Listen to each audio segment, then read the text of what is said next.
darbą gerai, niekas jokių nusiskundimų neišsakė, mes tik po to sužinojom, kad jisai toliau dirba tenais visur, kad jisai ten viską daro, ką močiutės tik paprašo. Nes vieną kartą, tiesiog vasarą aš net neatsimenu, kas ten buvo, kad jisai negalėjo ir mes su viena bendradarbė mes važiavom ir vežėm tą maistą. Ir tada visos sako, tai mes tik įeinamo visos šaukiau, kur Erikas. Ir tada jau mums lyg nepatogu, kaip mes čia atėjom. Bet jos tada ir papasakojo mums, kad koks jisai geras, kad jisai ten ir mokesčius moka. Jiem patikėdavo visus pinigus, jiems, sakau, buvo iš tų ten 15, paprastai mes 15 veždavom. Ir iš tų 15, tai žodžiu, viena moteriškė buvo, kuri netgi iš globos namų ten gulėjo slaugos ligoninėje. Jinai nesileido kitaip parvežama, tik tai Erikas turėjo ir parvežė, viską sutvarkė ir turėjo net maudyti ją, kad nieko nepasitikėjo. Tai kaip ir močiutė sako, ten paduoti pinigus ne kiekvienam paduos, o jam paduoda, o jis viską parneša, o jis viską sutvarko ir kaip močiutė sako, tiesiog stengiasi, kad jisai neišeitų, kad jisai pabūtų dar, nes turbūt nuo jo tas gerumas spinduliuoja tiesiog. Eriką pažįstu, kitai, kai pradėjau atvažiuoti, tai pažįstu, tada. Jie maistų atveža, padeda labai daug, padėdavo labai daug, nežinau. Jau kaip jis išėtai galėjo apsiverkti. Ir ne viena dar. Jis visiems padėjo, visom, ne tik man. Smagu padėti, kaip sakyti, jiem. Padėti, kad beidoj, kaip sakyti, kad matyti jų linksmus veidus. Prieš 6 metus Vilkaviškio Maltos ordino pagalbos tarnyba pradėjo gražią iniciatyvą – stebėti daugiavaikės skurdžiai gyvenančias šeimas, kai jų gretas papildo dar vienas šeimos narys. Maltiečiai aplanko mamą ir ką tik gimusi vaikelį, įteikdami būtiniausių daiktų, higieninių reikmenų mažyliui, tarsi dėkodami už tai, kad suteikta galimybė dar vienai gyvybei ateiti į pasaulį, nors ir skurdžiomis sąlygomis. Sveiki. Sveiki.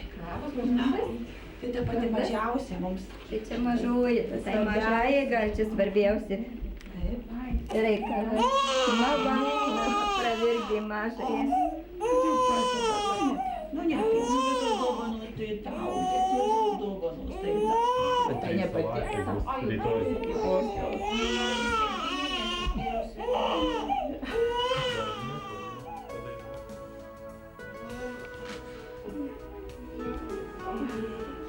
Juliaus ir Aušros Švedų šeima yra viena iš tų, kurią Vilkaviškio maltiečiai aplankė jau antrą kartą. Tai tvarkinga, pavyzdinga, darni šeima, auginanti 6 vaikus. Nors turtais jie ir negali pasigirti, tačiau čia vaikai yra mylimi, pavalgę, apgaubti dėmesio, ugdomas jų darbštumas, atsakingumas bei rūpestingumas.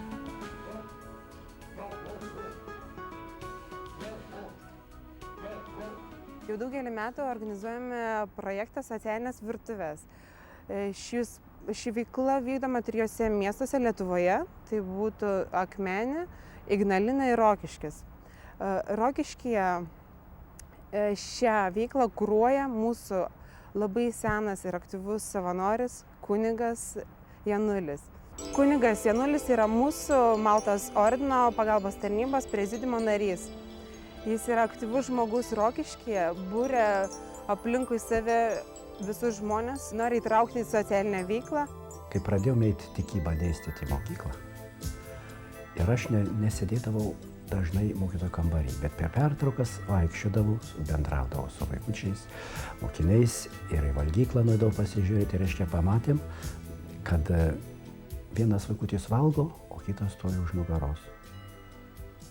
Tas pavalgė, atsikėlė, o tas paima trupinėlių, surenka, suvalgo ir išeina. Matom, badas yra tam tikras. Tai tuomet kilo mintis, kaip reikia padėti tiems vaikams, toms šeimoms, ko galima būtų padėti. Ir tada pradėjau ieškoti galimybių. Pirmiausia, pradėjau skambintis į Kauną, reiškia ten į Karitą, paskui man rekomendavo Maltos centrą. Kauniečiai nukreipė į Vilnių, jau pas generalinį sekretorių, į patį Lietuvos Maltos centrą. Ir tuomet mes užmezgėm kontaktą su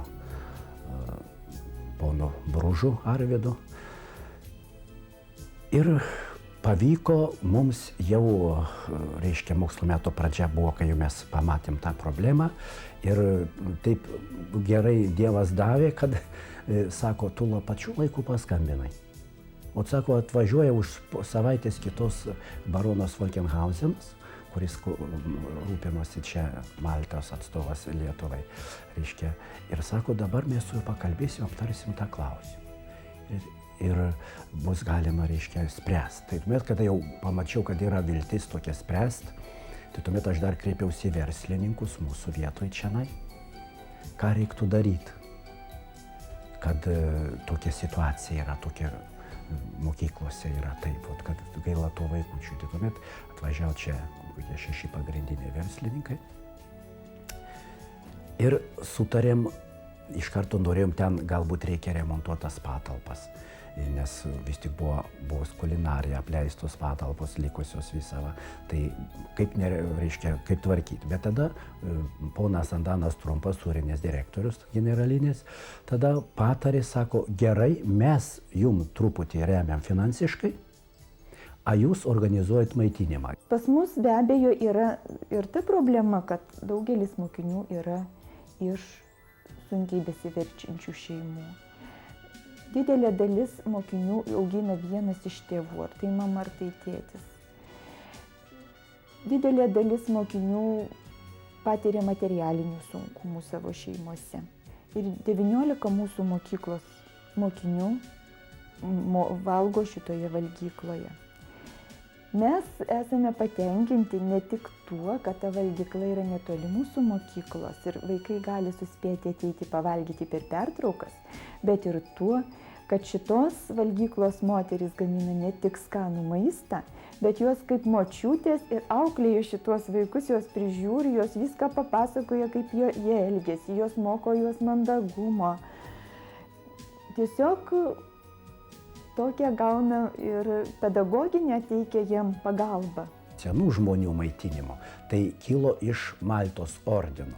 Kada jie pradėjo projektą Maistas ant ratų organizuoti, tai tuomet jau mes irgi tą projektą įsijungiam. Ir čia taip 17, 20, 15, žinot, kaip seni žmonės, tai kitas iki ir numiršta, kitas iki ligoninę atsigula. Tai taip maitinom kurį laiką, reiškia tuos ir senų žmonės, kokius gal 4 metus ar kiek maitinom. O dabar, kadangi jau labai remia valstybė, Europos Sąjunga, dabargi duoda ir miltus, ir krupas, ir tą maitinimą visą, tai dabar jau tas tiesioginis maitinimas tų senelių mums atkrito, tik tai dabar turim tik tai 4 senelius, kuriems dar vežiojam.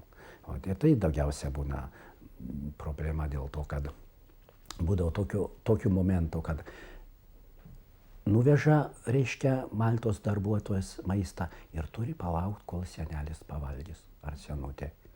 Nes jeigu tik jis išvažiuos, tai bus kas paima ir suvalgo. O tai būdavo. Ir tokia situacija buvo. Vyresnių maltiečių mes turime apie 12 asmenų. Reiškia, jaunųjų maltiečių turim 17 maždaug ir jaunučių turim 14 dar. Bendrauda jaunimas patenkinti ir moka.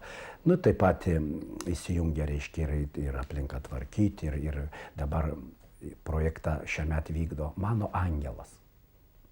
Ką taip suprast Mano angelas? Reiškia, jie eina į senelio namus ir pasirenka kaip angelas globoti senelį vieną. Kiekvienas jaunas maltietis savo senelį. Ir jie lanko, ir jie sveikina kalėdus, ir dovanėlės neša, ir kalbasi tenai, o visa kita, reiškia, toks kaip tarsi palydovas, angelas sargas, jaunai maltiečiai. Tokia dabar šiame veikla, ypatingai projektą tokį vysto. Taip pat Pagražinkim Lietuvą projektą, reiškia, mišką sodinti, kur nedirbama žemė. Yra viena senelio namų gyventoja atėjo, vieniša tokia, turėjo žemės 18 hektarų. Ir paliko, reiškia, parapijai tą žemę. Tai tada jaunieji maltiečiai ir parapiečiai, reiškia, nutarėm, kad tą žemę reikia pagražinti Lietuvą, apsodinti mišku. Kadangi nedirbama, ne čia pat yra, tai Vienais metais 3 hektarus pasodino miško, kitais metais 7 hektarus pasodino miško. Nu, jauniai maltiečiai paskui jau tenai žiūri tuos medelius, tenai gelbsti nuo tų žolių, kad jie neužlinktų, nes pieva didelė, aukšta visa ten. Tai irgi nuvažiuoja tenai, jie paglobotos medelius pažiūri. Pati stipriausia veikla ir kurią mes labiausiai skiriam dėmesio, tai yra priežiūra ir slauga namuose. Labiausiai yra apleisti žmonės, yra vieniši sergantys žmonės namuose, vyresnio amžiaus ypatingai. Jiems trūksta dėmesio, jiems trūksta pagalbos, jiems trūksta, kas galėtų juos išklausyti. Taigi mes organizuojame šią veiklą 4 mūsų miestuose - Vilniuje, Kaišiadoryse, Marijampolėje ir Panevėžyje.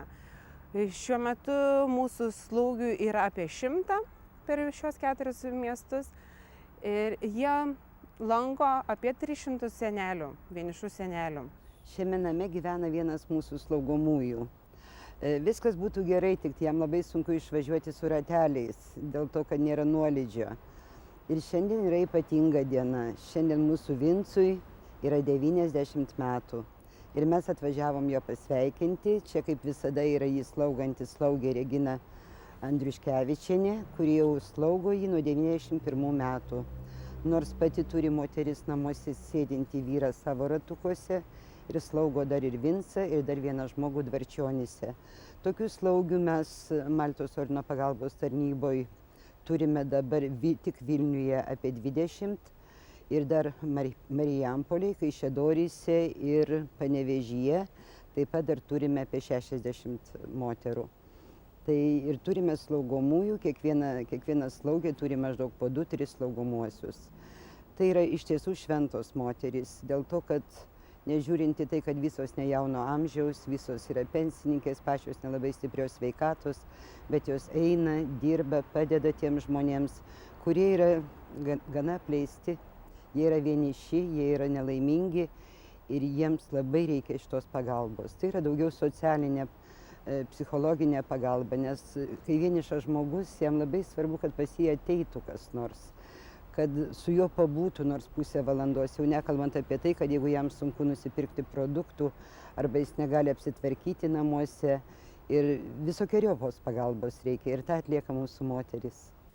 Labą dieną, ponas Vincai. Kaip matot, ne ponas, bet aš vis tiek Vincas. Atvažiuokit arčiau, atvažiuokit pas mus, atvažiuokit. Gal padėsime jums, va. Oi, ta ranką gal reikėjo. Taip. Taip, va. Tai kaip čia dabar? Kad nešaltų jum kojytės. Duokit. Tai kaip, aš tokios gražias. Duokit. Tokias gražias aš netimausiu. Tik tai po mirties gali, o man tada... Va, va, dabar... O čia kojinytės yra ožkos... Nuimkit. Čia kojinės yra ožkos vilnos, sakė, gydomosios. Va. Tik kada užeiti negyda. Va. Matot, kaip bus dabar šilta jum? Aš ožkom sveikatos. O ir koja įlindo kaip gerai. Va. Nu?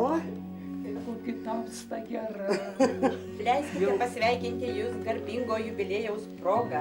Palinkėti sveikatos, stiprybės, ilgų gyvenimo metų. Kad būtų stipriam, ne taip kaip lepšiukui, bet kaip gražiam baravykui stipriam. Tai dabar šypsosi berniukai ir mergaitės. Labai gera mano slaugė. Pažemint, pavadinti slaugę, nežinau, kaip pavadinti. Globėja. Geriau. Gali suprast, kai glėbėja, tai... Nu gerai, viskas pas mus labai gerai. Ateina, patvarko, gi mato, kad aš ir kojas neliečiam beveik žemės, ir ranka viena irgi nedirba. Tai... Bet gyvenu, gyventi reikia ir vienas gyvenu. Dar yra tokių, aš nesiskūsiu, nenoriu, kad aš tenai invalidą, pirmą grupę turiu, tualetą namie neturiu, nu tai čia niekas nieko nebepadarys. Tai tarp